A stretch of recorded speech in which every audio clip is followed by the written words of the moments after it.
GOP +5. Republicans redraw the map and Democrats cry foul. This is Donald Trump's map. The fallout this morning deep in the heart of Texas. Plus, walls of water in North Carolina. Hurricane Erin surges up the East Coast and the track everyone's watching today. And Vice President Vance heckled in Washington. Why he says he's not backing down. The stories that matter, clear and credible, from across the country to around the world. These are your unbiased updates from Straight Arrow News. Good morning, I'm Craig DeGrelli. We begin in Texas and a major win for Republicans. The State House has approved a controversial redistricting plan that could add up to 5 GOP seats in Congress. The bill cleared the chamber after hours of fiery debate. Every Democratic amendment shot down. Protesters packed the gallery as Democrats, back from their trips out of state, accused Republicans of pushing a map designed by President Trump himself. Let me be clear. This is Donald Trump's map.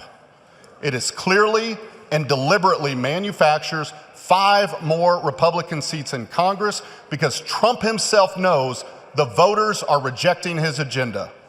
And instead of respecting that rejection, he's changing the rules.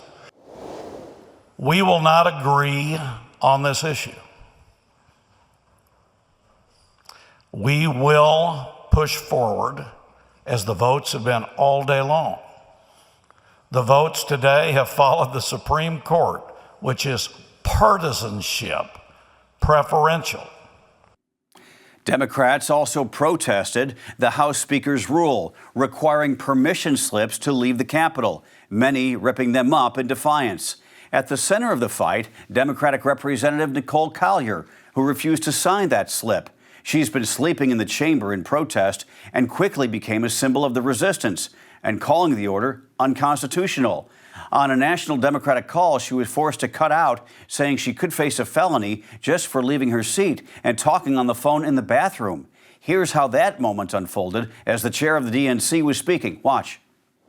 I've been really buoyed by the conversations I've had with Democratic governors throughout this country and all of our Democratic elected officials. Sorry, I have to leave. They said it's a felony for me to do this. Apparently, I can't be on the floor or in the bathroom.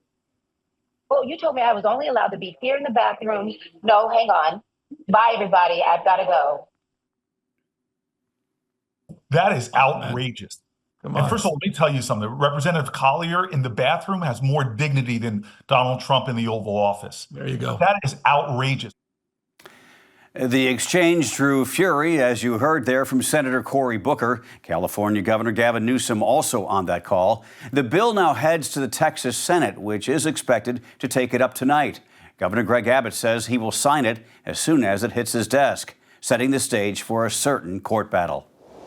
In the Middle East, Israel has begun the first stages of a new offensive aimed at taking control of Gaza City. The military says it has called up 60,000 reservists and plans to extend service for 20,000 more already on active duty. The move marks a new phase of operations in Gaza's most densely populated areas, pending final sign-off from the Chief of Staff in the coming days. The assault is expected to push thousands of Palestinians from northern Gaza to the south, where conditions are already dire, with food shortages and a growing hunger crisis. The timing is especially notable, coming just a day after Hamas said it accepted a ceasefire plan from Qatar and Egypt. Israel has not responded. This morning, Hurricane Erin is churning up the East Coast as a Category 2, packing winds of 110 miles an hour. Right now, it's about 200 miles southeast of Cape Hatteras, tracking north at 17 miles an hour. And you can see its impact already. Look, huge waves slamming the Outer Banks. Water is flowing over dunes into coastal streets, even submerging Highway 12, the main road on and off the barrier island. Forecast models show Erin passing dangerously close to Virginia later this morning before turning northeast up the coast. Beaches from the Jersey Shore to Long Island are closed today, with public warnings of rip currents and coastal flooding. New York City is preparing for high water in Brooklyn, Manhattan, Queens, even the Bronx. Vice President JD Vance heads south to Georgia later today to sell the White House's new big beautiful bill. He's likely to get a warmer welcome there than he did yesterday in Washington, D.C. Watch this. Inside D.C.'s Union Station, Vance, Defense Secretary Pete Hegseth, and White House aide Stephen Miller tried to stage a photo op with National Guard troops, but chants of free D.C. from protesters drowned them out. Vance brushed it off, saying Washington doesn't need to be freed from protesters, but from lawlessness. And I think you hear these guys outside here screaming at us. Of course, these are a bunch of crazy protesters. But I'll tell you, a couple of years ago when I brought my kids here, they were being screamed at by violent vagrants, and it was scaring the hell out of my kids. Vance praised Guard members for, quote, busting their tails as part of President Trump's crime crackdown in the nation's capital, which includes a federal takeover of the city's police department.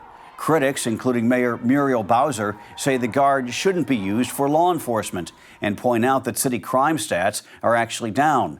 An investigation is now underway into the crime figures and interpretation. The White House insists those numbers have been manipulated.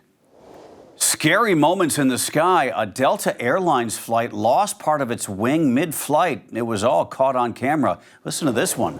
The jet was on approach from Orlando to Austin when a passenger noticed something was wrong. She started recording as a section of the left wing flap broke away. Can you imagine? She told CNN it felt like bad turbulence and the plane was shaking.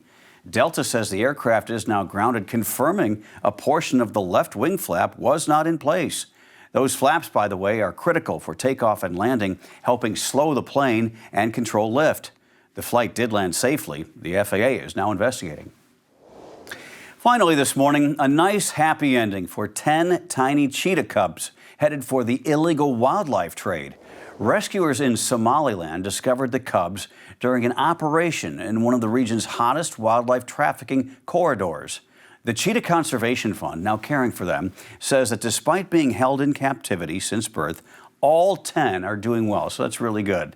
2 suspects are under arrest this morning. Somaliland is a major transit hub for the illegal wildlife trade, with cubs smuggled through the Gulf of Aden to countries where exotic pets are in demand.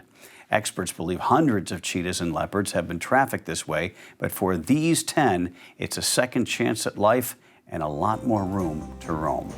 They are adorable, they are cute, and we are rooting for them, that's for sure. All right, before we head out, a busy day in politics and the courts. In Iowa, Democrats hold a press conference this morning on how they will handle the 2028 presidential nominating process.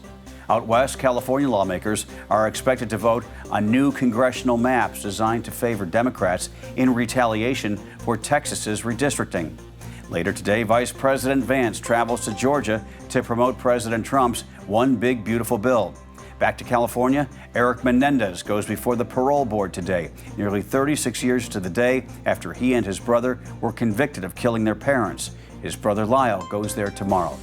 Hey, beat the group chat to the story. Sign up for our Unbiased Updates newsletter in your inbox before everyone else figures it out. Go to san.com/newsletters. Those are your Unbiased Updates for this Thursday. We'll see you back here tomorrow, Friday. We love that. For all of us here at Straight Arrow News, I'm Craig DeGrelli. Have a great day.